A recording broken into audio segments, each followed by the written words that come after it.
But don't feel bad. The whole time I won. Let's say that's another topic. I think, we don't start.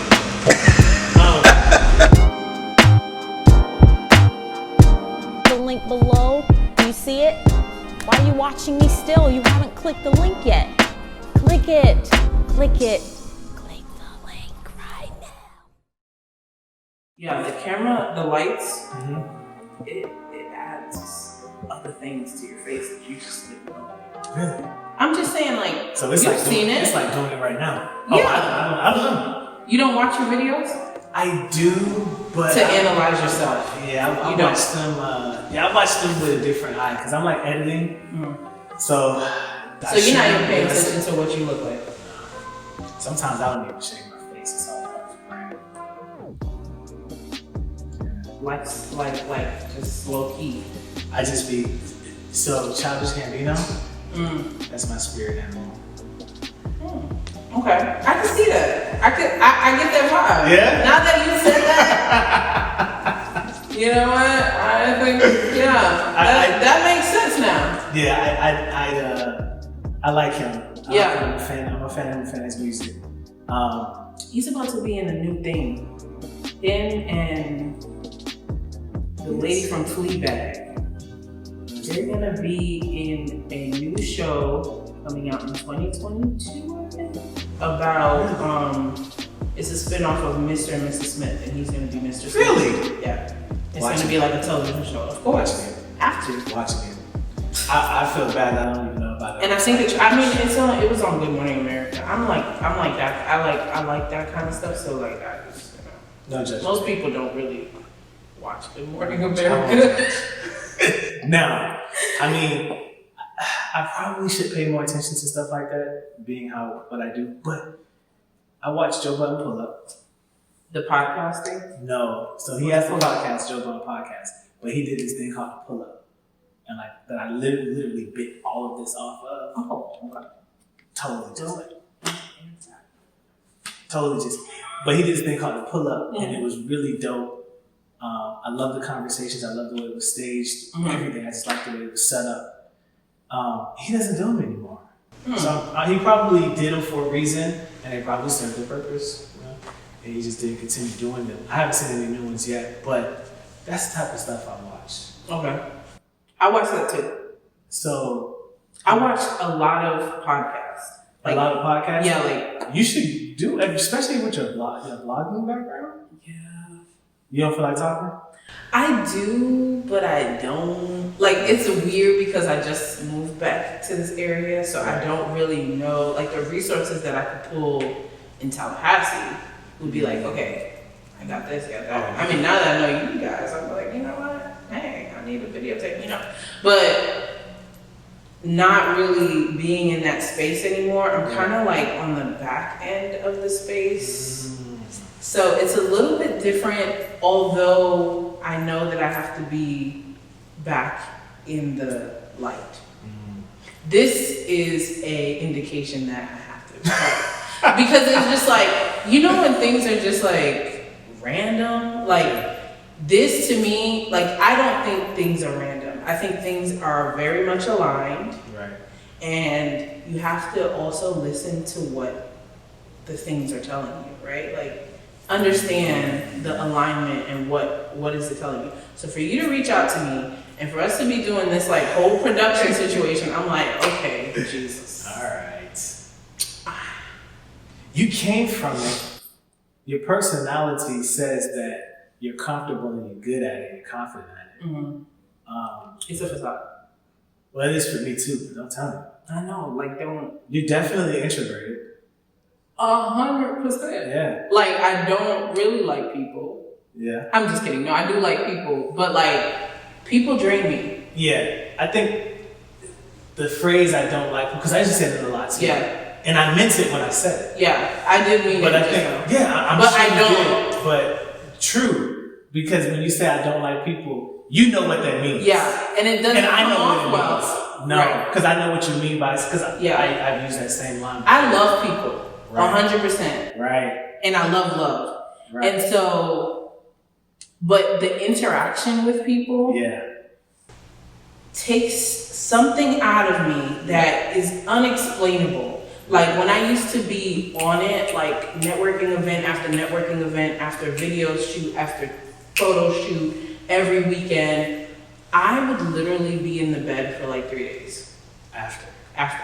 Couldn't even figure out the feeling that I was feeling. Like I didn't know what it was, and then after a while I was like, oh, I'm being drained. Wow. Like that's it. You're just drained. Like you have to recoup that energy. Like you have to set some time aside. Yeah. So now I can't let myself run back to back anymore.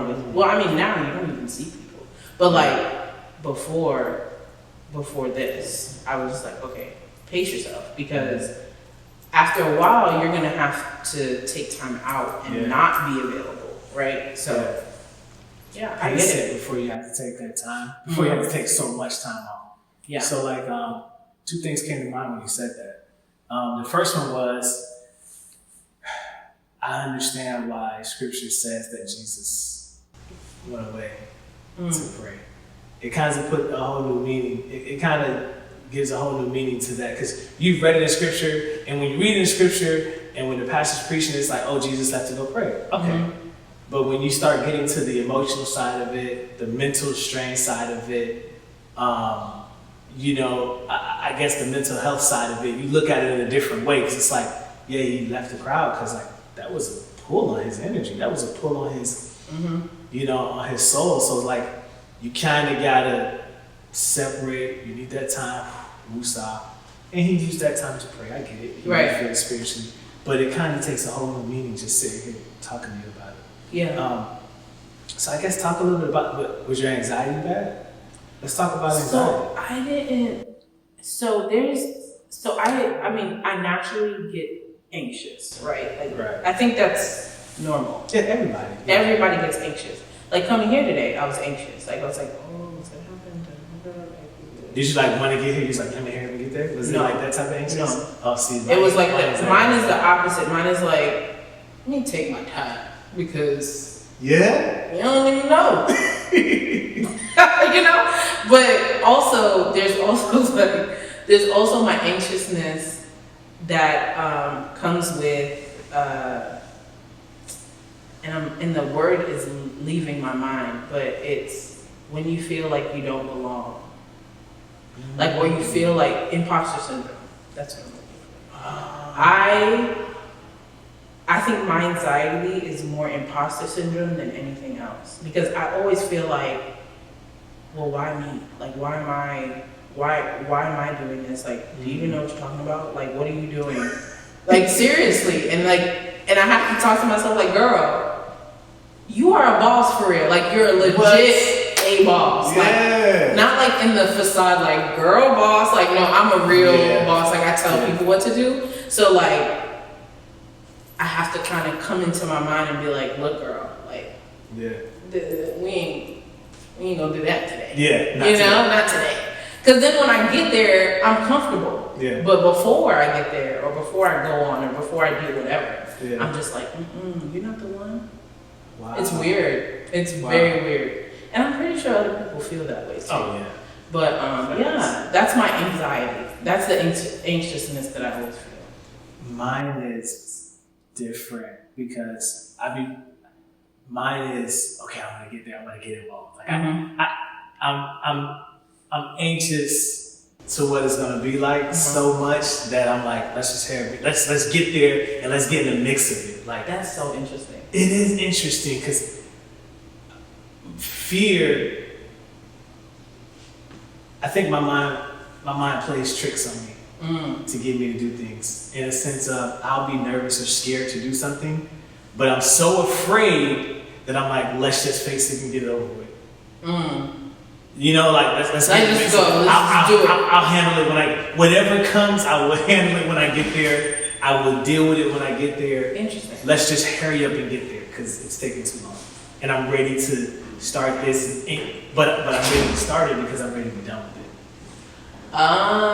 So do you feel that way when you're in it? Nah, I'm enjoying it. Okay. Now when you get into it, you're like, okay. rush. Yeah, no, it's definitely a rush. It was very rushed. Do you feel a high after? Yeah, and it's like a day or two. Mm-hmm. I'm like talking my wife's ear off, and I'm forcing her to relive that moment. So I'm like, babe, it was like this though. Yeah. And I was like, this is crazy. Yeah. And I talk about it for like a good 2 or 3 days, and then you're back to one. Yeah. And then I'm ready for the next one. Yeah. For a while, I was nervous about, because I told you I have a music background and I rap, so I was nervous about music success. Because I told my wife this too. I said being on the stage and rapping is like stardom is a drug. Oh yeah. It's addictive because like being on that stage and having people, you know, praise you. Yeah. But guess what? Social media is an insight to that drug.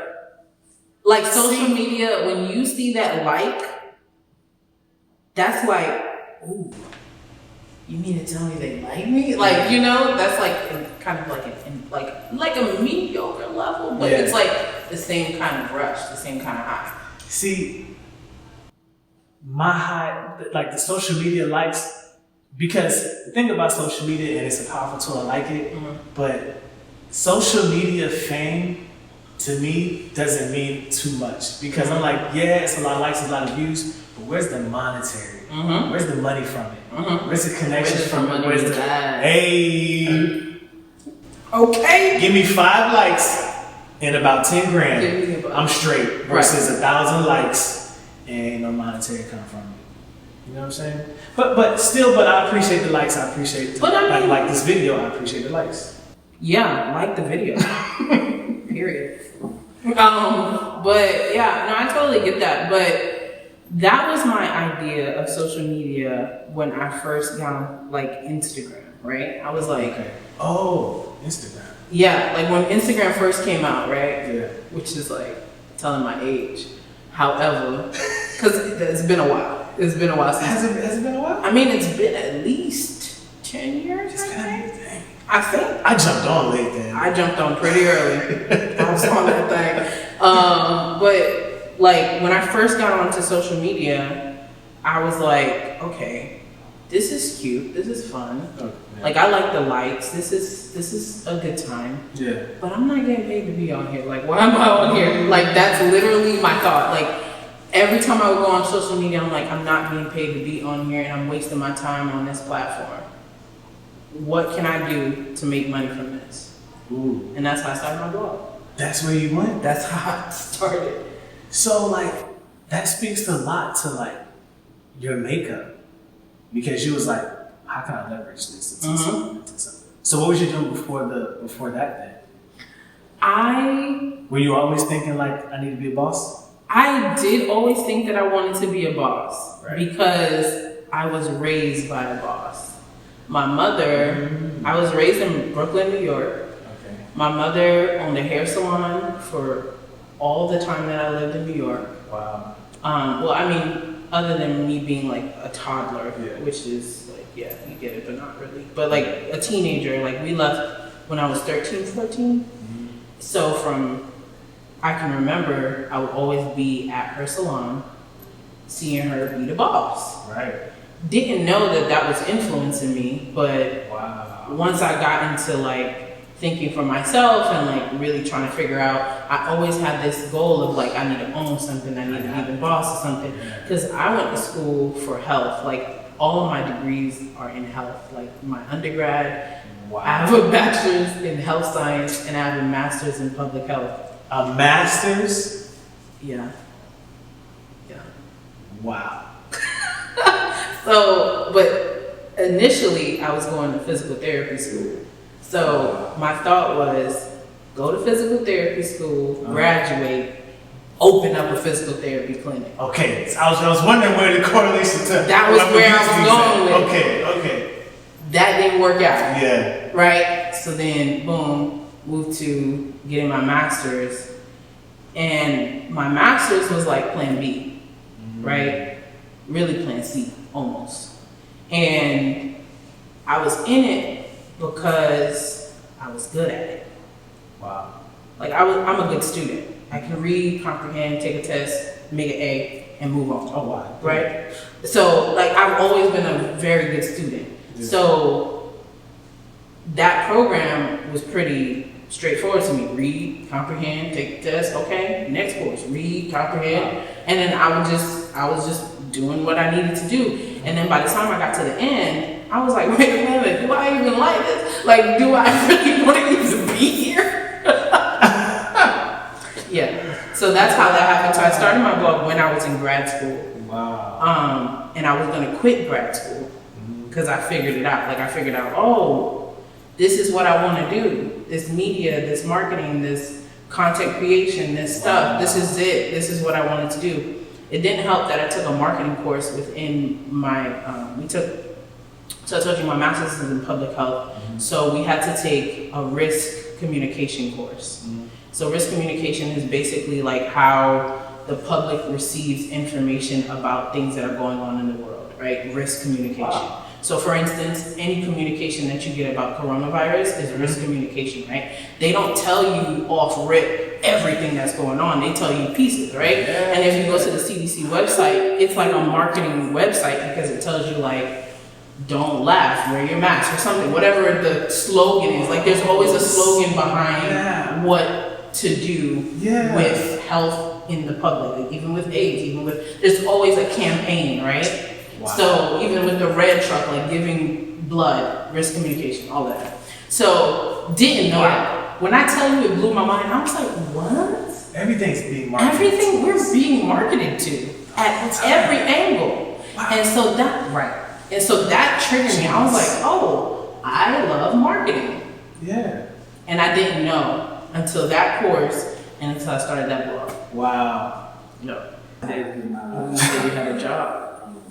So that's a double-edged sword because grateful for it. Yeah, of course. But then there's so much that you want to do. Yeah. And I feel like I could grow other things a little bit more if I had that time. Mm-hmm. But then again, who knows, right? That's a true statement yet. I don't know yet. Mm-hmm. But I will say this, like, doing things like this in creativity and creating wise, I've like learned to fail, right? Learn to deal with it, learn how to handle it, how to pull things you need to learn from it, to not do it again, or to maybe do something else a little bit better, right? So, but I kind of want to chime in on what you said as far as like the double-edged sword with like having a job and thinking that you can grow things further if you didn't, right? Right. This time, because I'm on the opposite end of that, right? Like, I have no job. I am the job, right? So, when I had a job, I grind so hard that I had, like, pushed myself further than I thought that I would be able, that I was able to push myself when I didn't have a job. Because I had that limited time and that kind of motivation from the job that was like, get out, do what you gotta do. So I was always on it, like email, call, on it. Now I'm just like, okay, a little extra, you know. But yeah, it's like you said, it's a double-edged sword.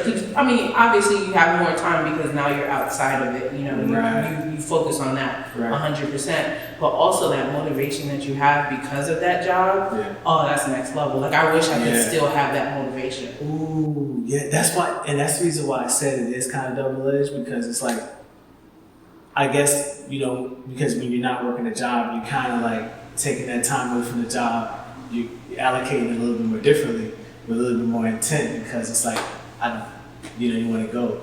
But when you do your side hustle, when your side hustle becomes your main hustle, right, you have to operate with a level of discipline that is not spoken about. Like, you cannot lollygag. Like, there's no I get off at 5, take a shower, do what I need to do at 7:30. I'm hitting the, because you know if you don't do it, you're not gonna have the time. Right. But if you have the time, then you just like, oh, I'll get to it. Yeah. You know? But it's literally like that motivation, that drive, it's just a little bit different. Because once you open up the whole day to what you need to do, oh, you better be on it. Like, you have to be super disciplined, like, legit. And that discipline is real.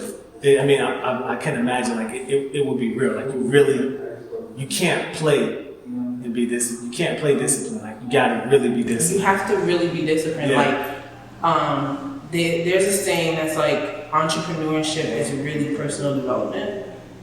Ooh. Right.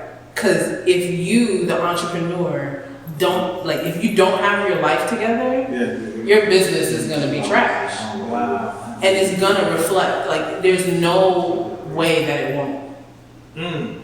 Like, literally. So, like, this is something that they don't tell you. Yeah. Nobody tells you that, like, you have to be A1 as a person. Like, everything. Like, not only just, like, waking up on time, eating right, having a schedule, having a to-do list, making sure you're following up. Like, those things are, like, surface level. Yeah. Right? Like, that's basic. Right. But internally, like, how are you operating? It reflects in your business if you don't, like, really focus on who you are as a person. And that makes sense because you are your business. You are your brand, like the person. Right. And I think people try to fake that. And just like we were talking about off camera with social media and with Instagram, like, you can't, when you're 100% into it and there is no fallback of a job, like, you can't fake that. Like, you have to really, you have to live it.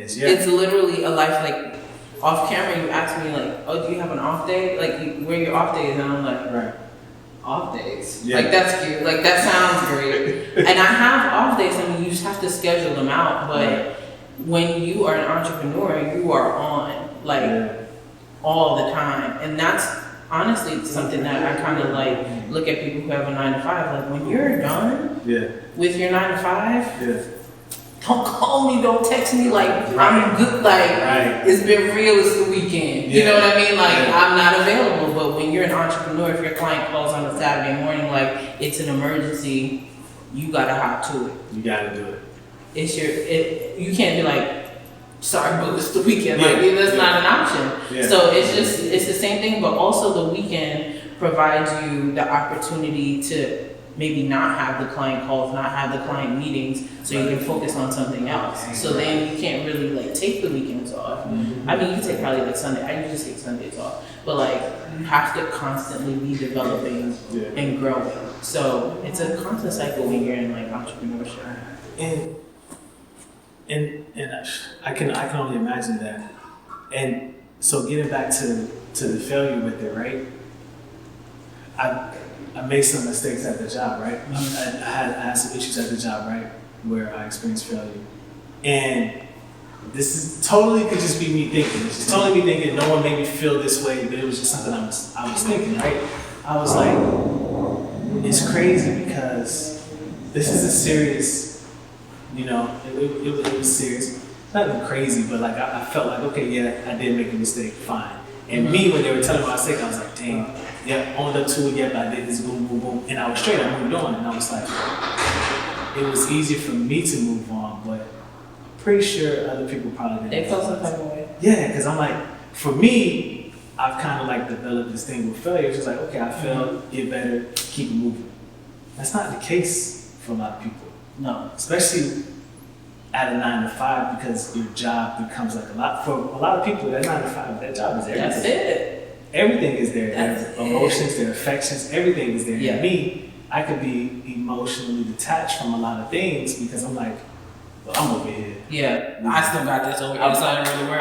Yeah, for sure. I still want to make sure everything is straight because, I want to have a great work ethic.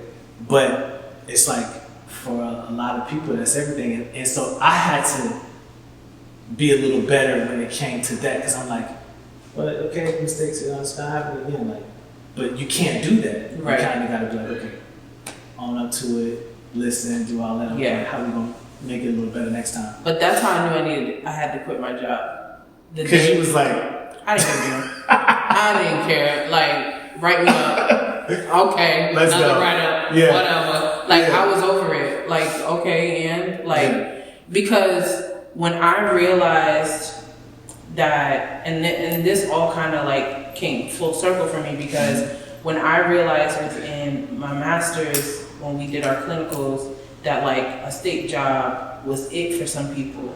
And then I was in a job that was in the health field, and that was it for some people. That's when I was like, I don't even vibe on this. Like, I can't even be here on this. Like, this is not it. This can't be it. Like, this 30 years? Yeah. Oh, no. No. Like, no. So, like, once I got to a point where I was in the mindset, I'll never forget this. I was reading the 48 Laws of Power. I started that.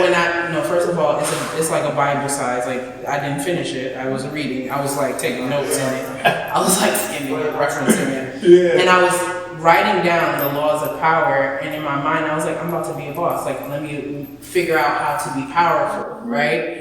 And that's when it clicked to me. And I was just like, oh, this is no longer for me. Right. Like, I have to leave here. And I told my mom, like, I'm quitting my job.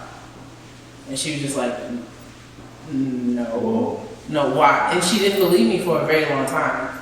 And then one day I was just like, no, I'm done. And from then, which that was 2015, I never worked for like an actual company. Like, I may have contracted and stuff like that, but never was like an actual employee. Wow. And that's a blessing to itself. That literally shows you how God will hold you if you take a leap. Like, if you jump, he's gonna hold you. Like, you may fall a little further, you know. It's like, wait a minute. The winds of angels. Wait a minute. Jesus. Don't let me fall all the way down. But like, no, like, if you take the leap, he will like continue to supply you. And it's been amazing. Like, I can only give all of this to God, because it doesn't make sense why it works. You get me? Like, it keeps coming together. It keeps coming together, and every decision is anchored by another. Like, everything just keeps aligning, and I'm like, okay, this is no longer me. Yeah. You know, like, it can't be. Yeah. I'm not doing it. Wow. So it's just showing up. Is wild. So I want to talk about planning real quick, I guess. Because I'm curious to ask to like what the future, what my guests see their future looking like. I ask them that question a lot because, you know, I know for me, when we closed out of 2020, like, we were planning 2021 like November-ish, October, November-ish, right? I was planning the next year out. And it was crazy for me to do that because, you know, I know some people were just like, well, that's too far, you know. I heard a couple of things, I don't want to say it, but I heard a couple of things I was kind of like, I don't know. I'm going to start planning 2020 around. It's never too early to plan. I plan to be in it. As long as I keep waking up, you know, and I keep seeing those days, I want to have something planned for those days, right? So, you know, I started planning out 2021. And thank God I did, because when we got here, I knew what I was going to do. Right. When 2021 showed up. So, you know, we had a couple things, we had things lined up. And we started booking guests. And we didn't pick back up dropping episodes until like the second week in January or third week in January. But I was already booking guests for 2021, toward the end of 2020. Right? So, and what I came up with after that, right? This is all me just thinking to myself. What I came up with, I was like, if you don't plan, and this is just me saying that, I'm not speaking to anyone in general, but if you don't plan for the next 6 to 12 months, then you don't plan on being around for the next 6 to 12 months. Wow. And I was like, that's crazy, because I plan to be around doing I plan for my venture to be around. So I got a plan. Yeah. I plan to be around. Well, I mean, I kind of agree with that, but I kind of don't. Okay, let's go.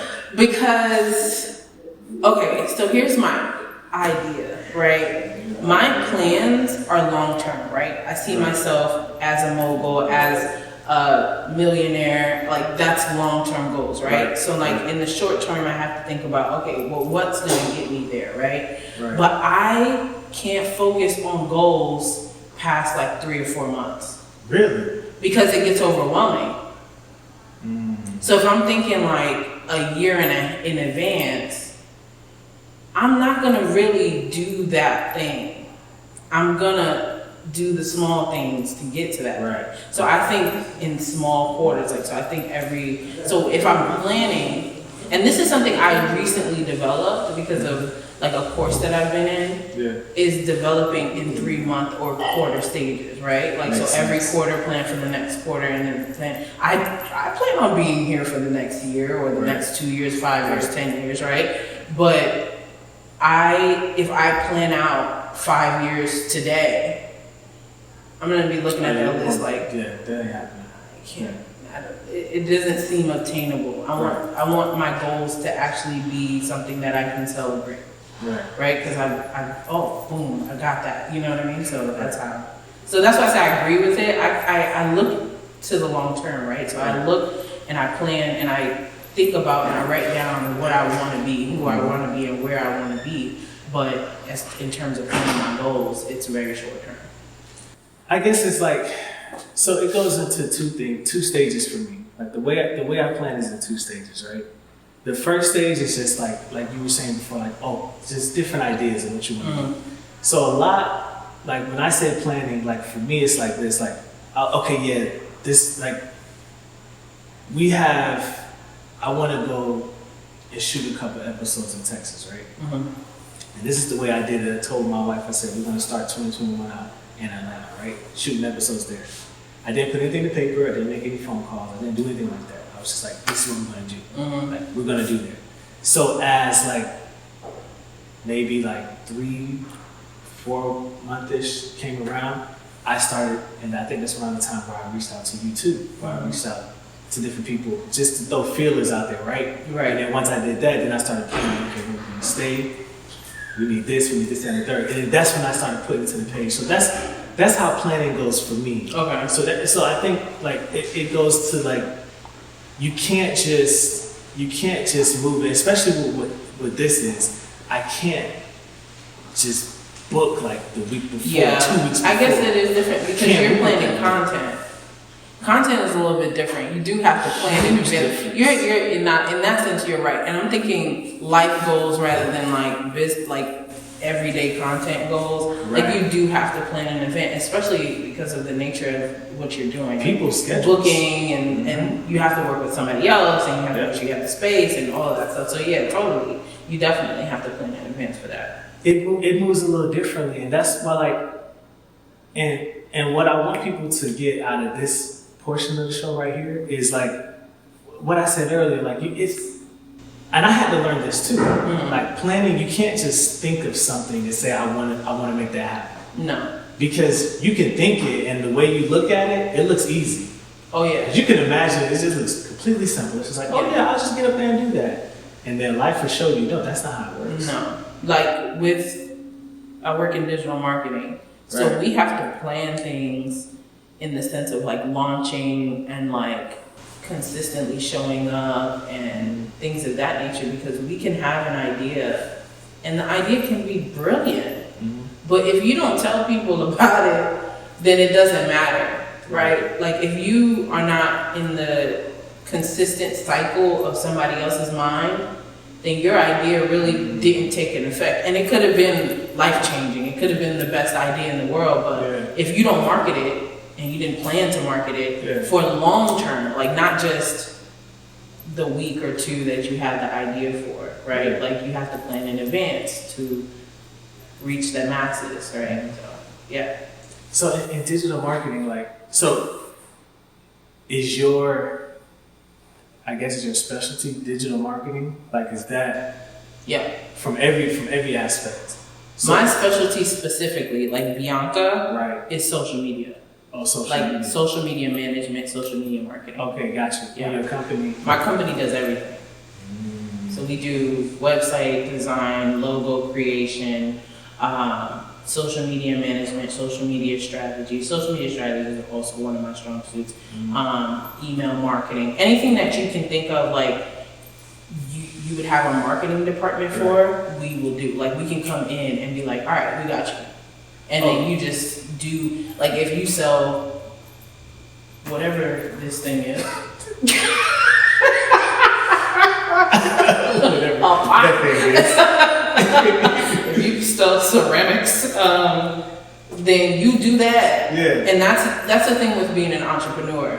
Like you have to be the marketing, the accountant, the creator, the stylist, right? You have to be the lighting person. You have to be all of the things, and we want to be the people who are like, don't worry about marketing. We got it. You focus on building the ceramics or whatever that is, right? So that's why we provide everything.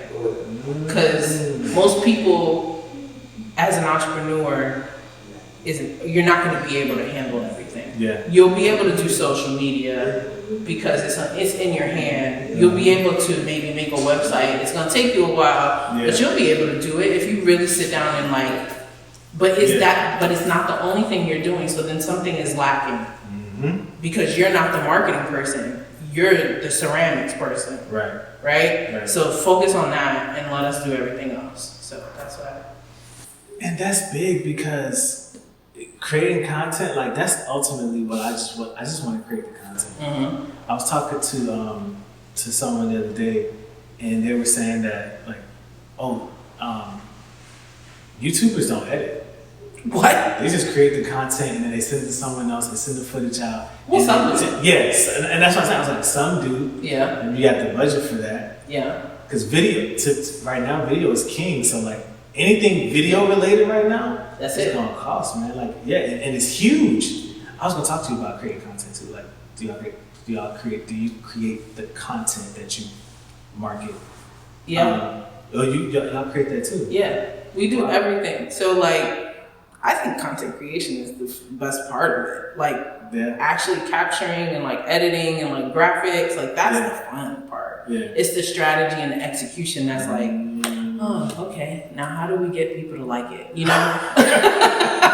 I love this, but how do we get this was fun. This was cute. Like, but they don't like it. And you know, and some people will not react to certain things that you create. In your mind, it's like a bright idea, but when you put it out in the social media world, you get 2 likes and nobody clicks on your website, and it's like, oof, and what am I doing wrong here, right? So, I mean, but the content, like the creation part, the creativity part is the best part. Yeah. Like, cause it's just like your idea coming to life. But yeah, we do everything. And it didn't start off like that. It started off with me just doing social media management. And then I became like the social media guru in like Tallahassee, and people would like come to me for like social media advice and stuff like that, and like how to grow in social media. Because my motto is not having a whole bunch of followers, right? Because we talked about this, like it's not about the followers, it's about the money. So I don't care if you got 20,000 followers, but you can't make $20,000. That don't matter to me. But like, if I got 2,000 followers and I have full time running a business because I'm on social media, then that's where the sauce is. The funnels are working. Right, exactly. So you're making them your time useful, right? And so that's the whole thing with us is like we don't want to focus on the followers. We want to focus on the people who are actually going to pay you. Right, so that's important. Do followers matter? Yes. Yeah? 100%. Yes. Yeah. Followers matter to everybody. If somebody came in a room and was like, oh yeah, I have 300,000 followers, you'd be like, well, damn, what would this person do? Like that's automatically what you're going to ask. I want to market on that page. You're gonna ask, what do you do? Where are you from? What do you have? How did you get here? Yeah. What kind of content do you make? You're gonna ask questions because this person has 300. Like what got you to 300,000 people watching you? Yeah. Yes, it matters. It totally matters. Is that the indicator of you making money? No. But followers do.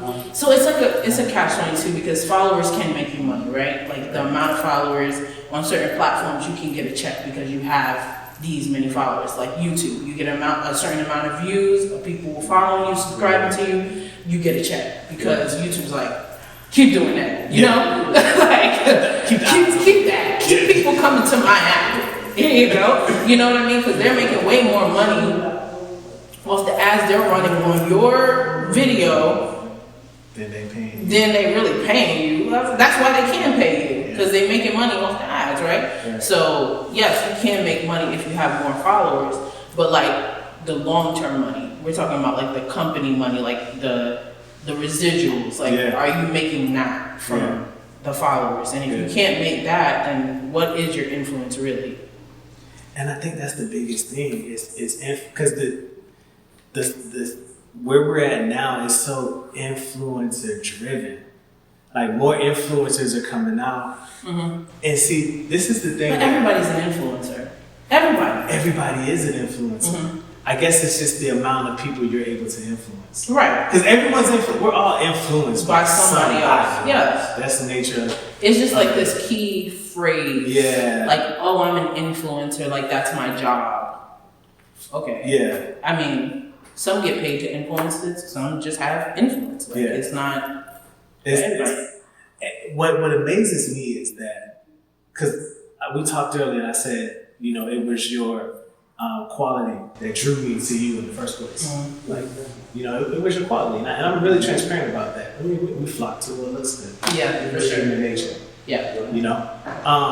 So when I saw what you were doing, or when I saw the quality of your profile picture, I was like, oh, look on this profile. And then looked at your followers, and I was like, okay. And then I started scrolling through your content on Instagram. I'm like, okay, I'm gonna reach out. I'm sold. But what amazes me is when a person's profile picture is quality, right? It catches my attention, attraction to them. I click on their profile, I'm like, oh, this person has a nice following. And I scroll, I'm like, what do you do? Can't tell. You just post pictures. Right. But that's like not their fault. Sometimes. To me, I'm like, this is a waste of It's Don't get me wrong. If you want to play on social media, that's fine. I won't knock anyone's social media. Right. But I got paid to post pictures. That's how I started. So I can't really knock the person that just posts pictures, because I had, when I was a blogger, well, I am still a blogger. It just took a step back because now I'm a marketer too, you know? Okay. So when I was blogging heavy, people would pay me to take pictures in their clothes. That's different though. Right, but that's probably what they're doing. They're probably not just some people just take pictures just cause, but some people are getting paid to take these pictures. Are you tagging designers? Are you tagging? Sometimes they tag them, sometimes they don't. So what's the benefit of you not tagging the designer? Sometimes people really don't care that much to. I mean, it depends on what the designer has put into their stipulations on. Gotcha. Okay, I'm gonna send this close. Like some people send it for free, right? Like, can you just post a picture in this and they'll tag you and they'll do it for free. But some people don't have the stipulations of like tag me and put this on your caption and da da da da da. You have to lay that out for somebody. You can't just assume that that's what they're gonna do once they get their clothes. When some people get the clothes, they just take a picture and call it a day.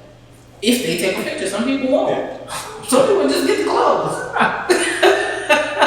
This free outfit. That's the thing. Like, I guess so. Yeah, that's why people. I mean, I think that's another reason why companies are like vetting their influencers now, because they've been burned in the past with people who don't really have a real influence, right? Like you have 20,000 followers, but you can't get 200 people to click on a link. Right? So they ask you like, what's your engagement, what's your impressions, what's the follow through? Can you really influence people? Just posting a picture all day, like you said, what's the point? Yeah. But if you can get them to do things, then you're truly an influencer. I'm gonna have to test that theory. Don't let your feelings get hurt. Don't let your feelings get hurt. But I guess that's the whole influencer driven thing. Like I guess that's the biggest thing. But for me, well, I guess I'll talk about it because it flows to the conversation. Talk about it. So for me, like for me, I don't I was in an interview, and the people interviewing me was talking about my confidence, right? And I was just like, okay. And I've never heard that in an interview before. 35 years, been working since I was 16. I've never heard any interviewer say anything about that. And I was just like, so it kind of like, now I'm thinking. So we're still going through the interview, and I'm just like, I'm thinking about this now because you said it. So I get out of the interview and I talk to my wife about it. I'm like, yo, he said this, like, and I never heard that before. So, and I guess like now, like where I'm at now, I reflect on a lot of stuff now. I do a lot of reflecting, because I just want to know now. Like I want to know why I am the way I am. Like, right? I'm intrigued by that. So I'm just like, man, what you see? And she was like, yeah. And I was just like, a lot of the times I don't have the confidence. Like I'm like it's psyching out me. Like my mind to trick me out to do different things a lot. So I started thinking about that. I'm like, for me, and then my leading ability is passive. I'm a passive leader. You lead by like not really trying to lead and just you being you lead. And I was like, okay, so now I'm thinking about these type of things, thinking about experiences in the past. What made this person respond this way? How did this person respond to me, right? I know that every single person, like everyone that's ever been born, has leadership abilities about them, right? They lead different ways, and a person may lean heavy to the aggression, and now they're leading this way. Another person may lead a different type. So everyone has different ways they lead. And for me, like my driving force for like the past year has been like inspiration, right? I just want to be an inspiration to people, whether I say it or whether it's just me being me because of the way I was influenced. Okay. If someone was to tell me like, "Oh, go do this," 8 times out of 10, I ain't gonna do it, right? But if you show me something like I was talking about Childish Gambino, he never says anything to do stuff, but it's just the way that he does him. Yeah. It's just like, yo, that is dope to me. Like I like that. You know what I'm saying? So that's what really got me going. So I imitate that. Right. I'm just kind of gonna do me. But I had to get comfortable with expressing who I was because I was shy a lot about that a lot. And I would dim who I am just to kind of like move into an area. That was a big trail, but it goes back to now what this person says to me in this interview. Right. And I was like, dang. Like but that's not how I see myself. Right. So I guess it goes back to the whole influencer thing for me because I'm not really trying to influence. But my inspiration is, hey, I just want to inspire people to do you. Just right, do you. But that's a form of influence. I mean, but that's what and that's where it circles back around to. Right. So, and that's why I said. I mean, everybody's influence is different, right? There's TD Jakes on social media. There's Eric Thomas. There's all of these different people who can influence you, and then there's like Cardi B and Lala and all these influencers. These are 2 different kinds of influencers. Right. Right? So like you can influence in different ways. You want to influence to inspire, then do that. Inspire. Yeah. And that's all. And you can still make your money and do your things and operate in that segment. You don't have to be the influencer that everybody thinks, but like there's different forms, there's different kinds. Like there's different areas of business. Like there's the money influences, there's the life influences, the religious influences, there's everybody. There's different kinds. You can be who you want to be, who you are, and influence in that space and be okay with that. Yeah, and that's where I kind of felt. And now I just want to just promote conversation. Okay. So I bring people on and then we have dope conversations. And that's kind of what I want to do. And it's crazy because ultimately I want to do more with the platform. I want to do more of a show. I want a TV show. Right? I want to have people playing music. I want bands. I don't know if I want the whole desk thing. I don't know. You want to be on like a TV network? I want to be on a TV show. Even I'll even take a streaming platform, but I just want a TV show somewhere or a talk show somewhere. Okay. You see the David Letterman? You already got that. On that. Yeah, there we go. So just need somebody to come pick this up, throw it on this platform. Sponsor alert. Maybe. You seen the David Letterman show? Have you seen the David Letterman? Like recently? The one on Netflix, yeah. Oh, My next yeah. guest. My next guest with, I saw the Dave Chappelle one and I like that. He comes on a freaking stadium and brings them on the stadium, and then he just has the conversation on the stage. I mean, David Letterman is like chill. What? He's just like, big. Yeah, he just doesn't care. But he's Like because he already built it, so he doesn't have to. He's David Letterman. Yeah, and he's on Netflix. So there's that. Yeah. He probably was just like, I still want to keep talking. 'Cause I don't know what happened with the show, but he's like, probably just want to keep talking. It probably just fizzled out. Yeah, he's old. The one that intrigued me a lot, and still sounds really crazy, was the one he did with Kim Kardashian. Yeah. Actually, I watched that. Were you intrigued to learn about all that she did? Or Yeah. Okay. I was like, what? 'Cause I always have this debate with people. That's so funny that you brought that up. really? I literally, I had like a full-on debate with my uncle because he was just like, oh, she's trash, da da da da da. And I'm like, do you even know what she's doing? Didn't know. And that's if the surface level people, don't really look into people and the influencer. And, Yeah. you know her for what she did or who she is or whatever. But yeah, she's doing the work. She's out here. And every time I would see her, I'm like, yo, there got to be more to this. Because people talk about the Kardashians. I never watched the show, never did any of that. Never followed, didn't even know why they were popular. And then I saw the Letterman one, and I was like, because I'm watching David Letterman because I like that. And I was like, I'll watch this one. I was like, oh, snap. She's actually pretty solid. Pretty solid. Yeah. So I appreciate you sitting down here talking to me. We didn't fist bump. Oh, we have to. Yeah, fist bump. So I guess just let the people know how they can get in touch with you, because now they want marketing. You can get in touch with me by contacting me on social media or by my website. So you can go to creativestation.com. That is our website. I am on social media, Bianca Belabre, Belabre. You can find me there. A Creative Station is on social media. And you can find me pretty much anywhere if you just Google me.